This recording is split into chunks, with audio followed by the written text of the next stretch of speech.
आम्ही गेलो यात्रेमध्ये. आमच्या मामाच्या गावामध्ये यात्रा तर नव्हती कोण्या देवा वगैरेची, पण तिथं चांगल्या प्रकारे आकाशी पाळणे आणि चांगलं खेळण्यासाठी येत असतं. मग आम्ही अक्षू, मी आणि शैलेश गेलो यात्रेमध्ये आणि आम्ही केली एकदम मजा. मला पहिल्यांदा मी आकाशी पाळण्याला बघून मला भीती तर वाटली, पण बसल्यानंतर असं वाटलं यार पैसे वाया गेले.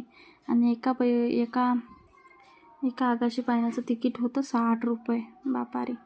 मग त्याच्यामध्ये बसलो. मग नंतर ब्रेकिंग डान्समध्ये बसलो.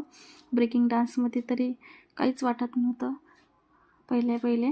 मग नंतर त्या माणसानं तटल्यातटी गोल गोल गोल घुमवलं तर बस मग काय डोक्याला चक्कर येऊन लागू राहील ते.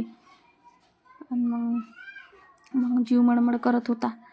लास्ट फक्त 10 सेकंदासाठी त्या माणसानं असं केलं आणि मग गोल गोल फिरावं असं वाटत होतं. बापा बरं झालं उलटी झाली नाही, तेवढं तरी बरं झालं.